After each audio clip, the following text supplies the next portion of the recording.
everybody, and welcome to another Basil Brush Show. Hello, and to the show, welcome.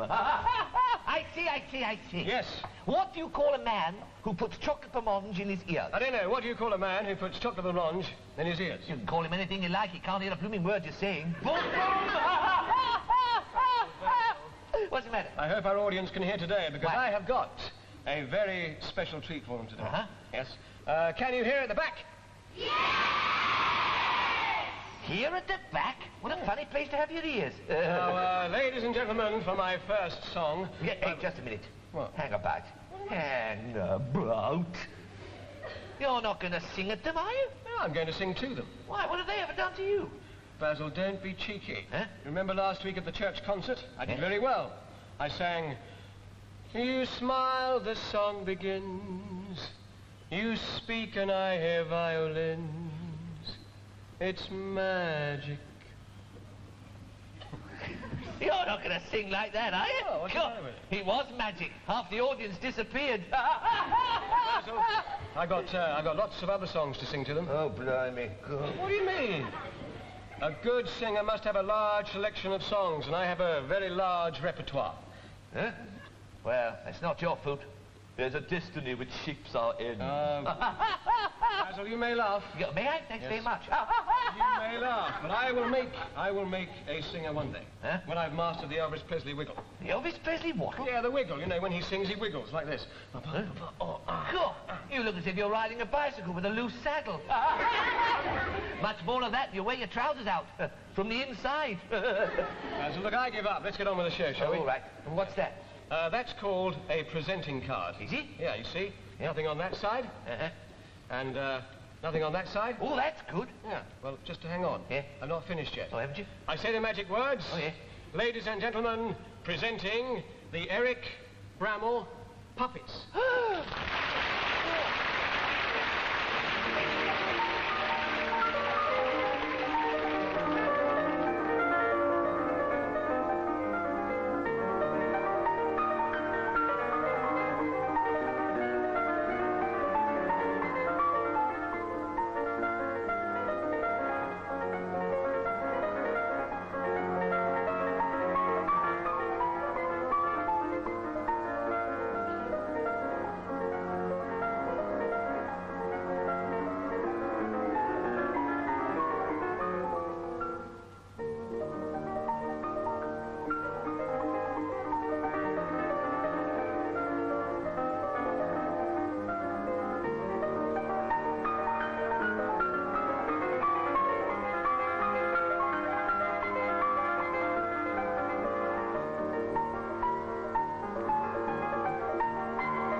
Basil. I'm really looking forward to this Shakespeare season. But a different play every night. It'll be a lot of work. I should say it's a lot of work. When you gave me this job as a stagehand with your theatrical company, I didn't realize I'd have to work so hard. Sweeping the stage, setting the scenery and the props. On Manchu Wed Third Fry set, with a mat on set art. God, I've been working my head to the bone. Well, I hope we get good audiences. I can't understand why our last production didn't draw the crowds. Well, the local paper said a foul play had been suspected. It was not a foul play. What about all those people at the stage door shouting, "We want Derek Fowlds"? Dead or alive? I wish I could be in the play. Ah, Basil, you're no thespian. Oh, you don't have to be like that to be an actor, do you? Anyway, you'll never remember all the lines, and there are some wonderful lines in Shakespeare. Are there? I heard thee speak me a speech once, but it was never acted. Huh? An excellent play, well digested in the scenes, set down with as much modesty as cunning. Oh, well, thank you very much, Mr. Derek. I didn't realize you were a fan of mine. Nay, you do not think I flatter. For what advancement may I hope from thee? Well, actually, I was hoping for an advancement from thee. You can't lend me 50p until tomorrow, can you? Now, you'll have to wait till payday. Sure, what a rotten job. You know who you remind me of, don't you? What's that? The whining schoolboy with his satchel and shining morning face, creeping like snail unwillingly to school. That's as you like it. It's not as I like it. I don't like school. And I can't stand snails. Nasty, slimy things. Yeah. You've got no feeling for Shakespeare's immortal words. Oh, yes, I have. All right. This blasted heath, you stop our way with such prophetic greeting. Who said that? Harold Wilson. No, it's Macbeth, Act 1, Scene 3. That's a funny name. It is, isn't it? I tell you, there are lots of people think Sir Francis Bacon wrote some of the plays attributed to Shakespeare. Oh, yeah? They say that Hamlet was Bacon. Oh, I like that. Like what? Bacon omelette. Like, not omelette, Hamlet. Huh? Do you remember in the graveyard, the gravedigger threw him 3 skulls? That skull had a tongue in it and could sing once. It wasn't a pop singer. His hair's not long enough.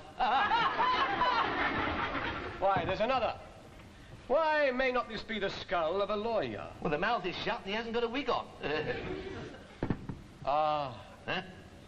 Ah. Ah. Ah. Alas, poor Yorick. I knew him, Horatio. Huh? A fellow of infinite jest, most excellent fancy. What does that mean? It means he was a jolly, happy person. Why isn't he laughing? He's a little cootie face. Oh, I could have sworn he winked at me. He is dead, isn't he? He is dead, yeah. What's that stuff for? It's pancake. Pancake? Yeah, pancake. I put it on my face. You put pancake on your face? Any lemon? It is pancake theatrical makeup, you nut. Oh, I say, Mr. Derek. Yeah? Is your little pussycat all right? He hasn't moved for 2 hours. Basil, that is not a pussycat. Huh? In this play, I wear a wig. Huh? Come here. Hey, that's marvelous. You can't see the joint. I haven't put the wig on yet. Oh. Right, here we go. Find the back piece. Huh? Ah, how about that? Get you! Oh, Larry Grayson will be livid. Very gay. Now, what's this? Huh? Oh, that was left at the stage door for you. Oh. Oh, no. What's the matter? The leading lady can't come to rehearsals. I must rehearse this Romeo and Juliet balcony scene. It's one of the greatest love stories ever. Love story? Oh, I can't stand love stories. All that kissing and cuddling. Yeah. Basil, I must find somebody to rehearse with. Oh, yeah? Now, are there any ladies on the theatre staff are still here? Well, I believe Lily, the canteen lady's still in the theatre. Well, go and find Lily and ask her, will she be kind enough to come on stage and read Juliet's part? Oh. I must find somebody to rehearse with. Oh, Lily will do it for you, Mr. Derek. She'll do anybody, Lily would. 5p for a cup of tea. What a blooming liberty. Well, look, I'm going on stage. You find Lily and tell her that the Juliet's costume is in dressing room number 2. Oh, right here, Mr. Derek. Right. Lily, I knew.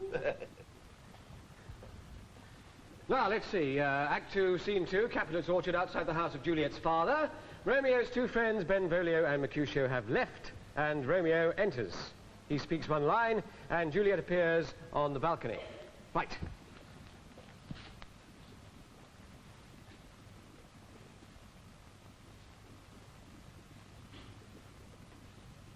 He jests at scars that never felt a wound. But soft, what light through yonder window breaks? It is the east, and Juliet is the sun. Arise, fair sun, and kill the envious moon. Arise, fair sun, and kill the envious moon. Juliet, you should be on the balcony by now. Just coming. Oh, it is my lady. Oh, it is my love. Oh, me. She speaks. Oh, speak again, bright angel, for thou art as glorious to this night, being o'er my head. Lily's gone home, so I'll be Juliet instead. Basil, what are you supposed to be? Ah, Juliet. Who do you think you are? Jimmy Savile? God, it's Lily's night off. You said you had to have someone to rehearse with, so I'm helping you out. But Basil, Juliet is supposed to be a beautiful young girl. I can't make love to you. I should blooming well hope not. God, I'm only acting, you know. Yes, so am I. Huh? But how can Romeo speak lines of love to a Juliet who's only 2 feet tall with a long bushy tail? Why not? Well, you see, girls don't happen to have long bushy tails. My girlfriend has. What girlfriend? Mavis Vixen. She's got the most beautiful brush I've ever seen. Well, Juliet didn't happen to have a brush. Well, that's her bad luck. We can't all be perfect, can we? All right, I suppose I better get on with it, but how am I going to get the inspiration to speak my lines, I don't know. What lines? Well, Romeo's passionate protestations of love. Fain, that would I be allowed upon thy velvet cheek to plant a kiss. Oh, no, you don't. Not here before this crowd. I feel a proper nana dressed like this.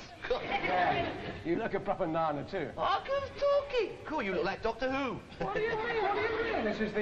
This is the proper Romeo costume. Well, I don't think it's very proper. Fancy calling on your girlfriend without any trousers on. Right. In this play, the gentleman didn't wear trousers. Ooh, sneaky. Come on, let's get on with the rehearsal. Now, you know what happens in this scene, don't you? Well, vaguely, yes. I am Romeo. Yeah. And I'm coming to Juliet's house to press my suit. Oh, iron a couple of shirts for me while you're about. I am coming to plight my troth. Now, come on, give me Juliet's famous line. It starts, "Oh, Romeo, Romeo." Right.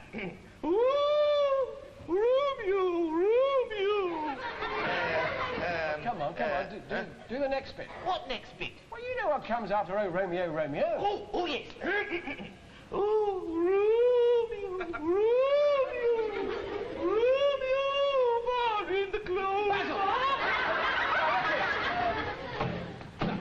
Now, will you read the script? There. Right. Oh, Romeo, Romeo, wherefore art thou, Romeo? Deny thy father and refuse thy name. Shall I hear more, or shall I speak at this? What a load of old codswallop. Right, cut, Basil, look, will you stick to the script and stop yawning? Oh, all right. Right. There's no need to get your tights in a tangle. Thou knowest the mask of night is on my face. Yeah, hang on a tick, I've lost my blooming place. Lady, by yonder blessed moon, I swear that tips with silver all these fruit treetops. Ah, swear not by the moon. Oh, the inconstant moon. What shall I swear by? Do not swear at all, lest Mrs. Mary Lighthouse Not at all. Script. Ooh! How comest thou hither? Tell me, and wherefore? With love's light wings I did all perch these walls, for stony limits cannot keep love out. Oh. Romeo! What? Pray not to hang about! Basil, get on with it. Come on. Christmas. Get on with it. Right. Good night, my Romeo. 1,000 times good night. Good night. This is going to take hours. God, good night. Good night, good night, good night, good night. Good night, good night, good night, good night. You don't have to say it 1,000 times, you nut. Well, that's not a very nice name to call a lady. All right, nuttess. That's better. Good night. Good night. Parting is such sweet sorrow. Pray, canst thou lend me 50p until tomorrow? No, I can't. Your pardon, sire, but prithee, you tell me true. The carriage at the door belongs to you. Alack, I must confess the car is mine. Oh, I fear my roomie owes a parking fine. Then unto your hand I must deliver, sire, this yellow ticket. Unto my hand. Yea, thou hast no windscreen wipers, so he has no place to stick it. Some music, come the recorders, for if the warden not like the comedy, then belike he likes it not, perdie. Come, some music. You gotta give 'em Shakespeare every time. In comedy or repertory or pantomime. Quote the bar from Stratford and you'll be a big sensation. The Merry Wives of Windsor will be my motivation. You'll become an unusual sort of a fellow. If you play every part more or less like Othello. You must quote lots of passages from Julius Caesar. And the audience will say, what an intellectual geezer. Romeo and Juliet can never be a failure. Think of Richard Burton and Elizabeth Taylor. Like Olivier and Gielgud, you gotta make 'em feel good. In the ladder of success you're gonna climb. You gotta give 'em Shakespeare every time. You gotta give 'em Shakespeare every time. In comedy or repertory or pantomime. And the girls in the audience might scream. Scream at me. Want a Midsummer Night's Dream. With the right sort of speeches, a girl becomes matey. I remember it happened with Petruchio and Kitty. With a William Shakespeare sonnet, you know that you can flatter her. Mark Antony succeeded when he courted Cleopatra. If a girl seems to fancy an all-by-herself night, you could win her by quoting an excerpt from Twelfth Night. To get the right to feel, you've got to treat her like Ophelia. Yes, you gotta do your chatting up in rhyme. You gotta give 'em Shakespeare. You gotta give 'em Shakespeare. You gotta give 'em Shakespeare every time.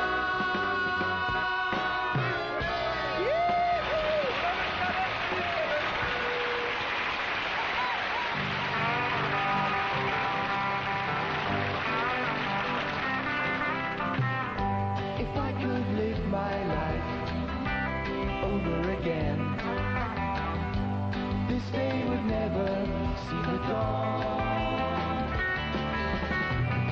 But though I've known some hard times and seen some rain, without you near, I can't go on.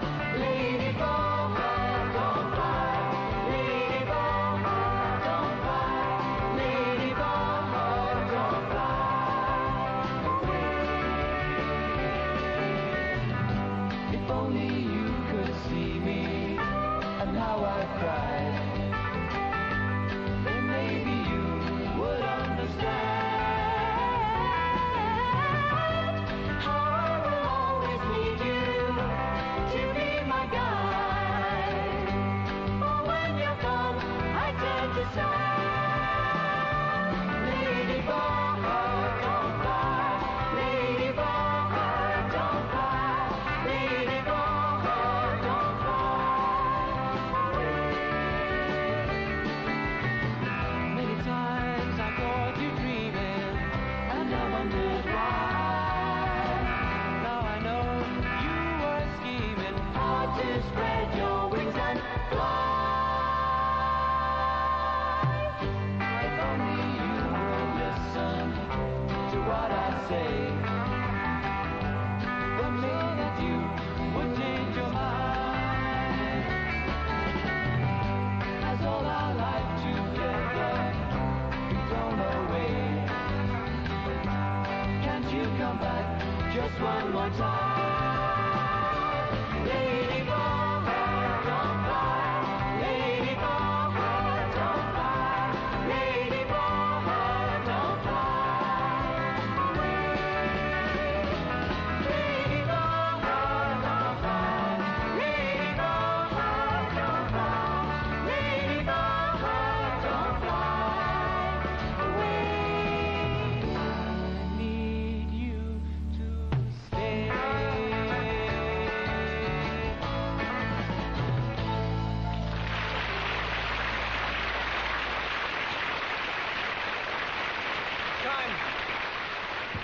It's time once again for another thrilling installment in the further adventures of Basil the Buccaneer. Are you ready, Basil?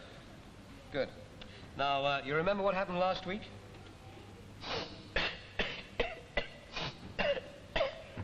Now, look, I can't read the story if you're going to sniff and cough all over the place. I'm sorry, Mr. Teddick. I got a very nasty cold. Yes, you have. I can hear it. You're a little horse, aren't you? I'm not a blooming horse. I'm a fella.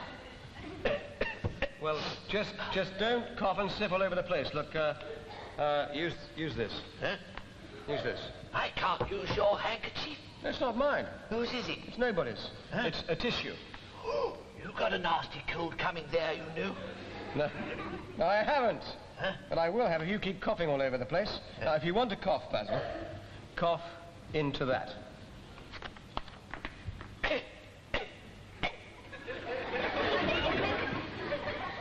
That's better. Now, remember in last week's episode, Captain Basil started to swim towards Blackbeard's ship, which was anchored in the Essequibo River, when suddenly...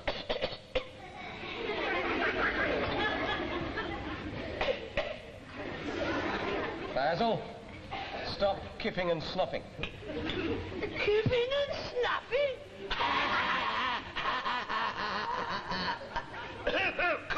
I mean sniffing and coughing. Look, come here. Let's have a go with this. What's that? It's a throat spray. Huh? Now, open your mouth. Wider. Wider. Do you want to look in or climb in? Come on. Open up. Right. Come on.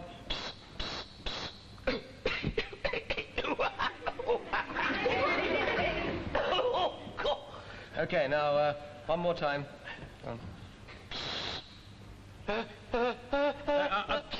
Don't sneeze. Right.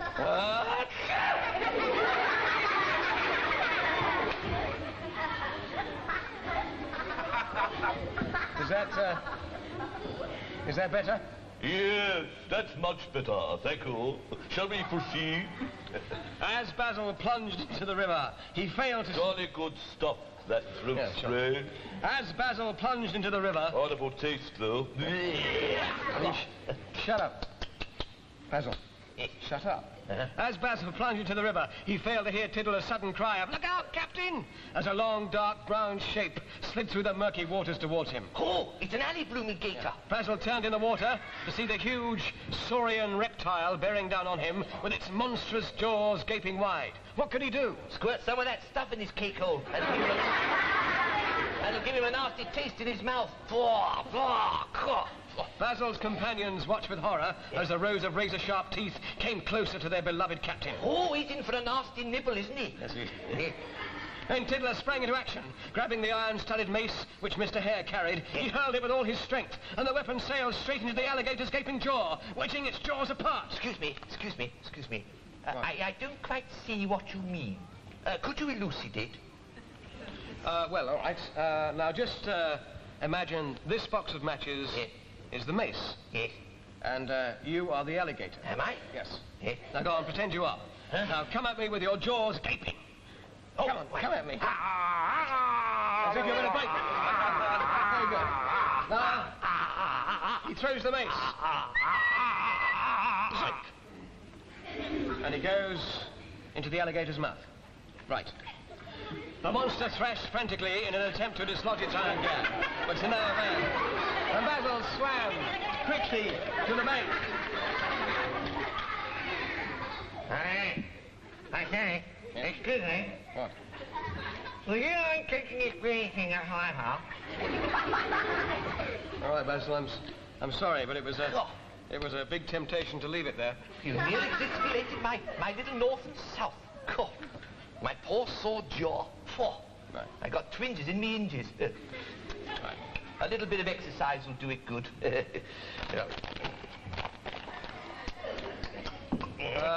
Hey, what are you chewing? Huh? What are you chewing? Jelly babies. Oh, not for pleasure, mind you. No, purely for therapeutical purposes. To get my little jaws working again. I see, yes, all right. Is that better? Yes, thank you. Therapeutical reasons. Huh? It was just a crafty way to get a chew at a jelly baby, wasn't it? It ain't what you chew, it's the way that you chew it. Come on. Well, lads, said Captain Basil, we'll have to find another way to get out to Blackbeard's ship. It's obvious we can't cross here. Huh? No, they certainly can't cross there. There's no lollipop man on duty. That's my uncle. Uncle Fred's ambition, you know, to be a lollipop man. Well, why does he want to be a lollipop man? Well, he says you don't have to start work until you're 65.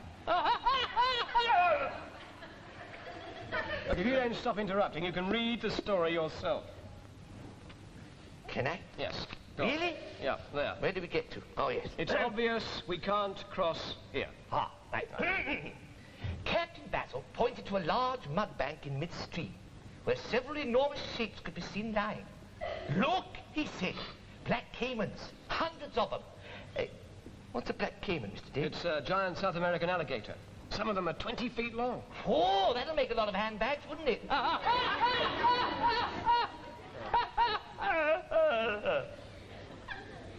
Come on, come on.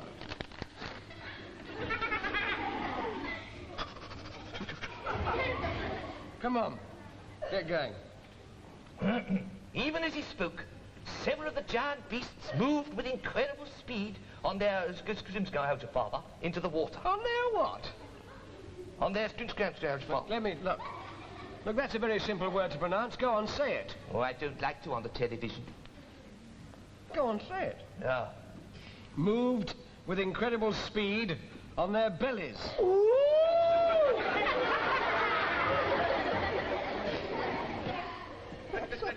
What you said? What's wrong with bellies? Well, I think tummies is more refined.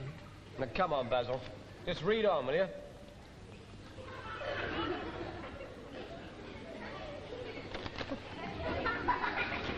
Come on, get on with it. The governor speaks. Bloomin' jelly baby knocker-offer. Basil, the governor speaks. Now, do the governor's voice. I say, Captain, said Sir Gerald. There's a native bridge a mile upstream, don't you know? By Jove, what? See what I mean? Nudge, nudge, wink, wink, say no more. Don't ad-lib. Huh? Read what's there. Go on. Well, I was only building up the part. Well, don't. Read the book. Huh? Righty-ho. Go on. Let's get moving then, lads, said the captain. And the party set off along the path which ran at the river's edge. They'd gone hardly 100 yards when Tiddler cried, "Look, Captain! What's that on the bank? A head?" Eh? Basil, look. It says, "What's that on the bank ahead?" Huh? Now, come here. Oh, well, looks in. Thank you very much. Oh, looks in, said Basil. It's a dugout canoe. Huh? Tiddler ran forward and the captain yelled a warning. "Tiddler, look out! Duck!" Ducks aren't dangerous. It wasn't a duck. You're nuts. It was a jaguar. A jaguar? Jaguar, yes. Oh, jaguar. Tiddler stopped dead as the great killer cat snarled, bared its teeth, his wicked fangs, Yes. and sprang. Huh? That's all we got time for this week, Basil. That's all we got time for. But you can't leave little Tiddler to be a meal for the man-eating moggy. Listen next week for another thrilling instalment of Basil the Buccaneer. Tiddler's life is threatened as the jaguar attacks. He thought a footy tat. You'll get a nasty scratch. Can Captain Basil save the boy, or has he met his match? The villagers tremble when they heard his name. The lad is at the mercy of the wicked killer cat. He thinks that little Tiddler is a tiddler of killy cat. Will the captain stop it? Of course he will. He'll get him out of that. Everywhere he went, they heard his battle cry. He was a brave, brave man. Buccaneering Basil, a pirate bold was he. A pirate sharp, he knew no fear, he sailed the mighty sea. Again and again the rolling meet, his enemies were flying. From the skull and crossbones and hurt.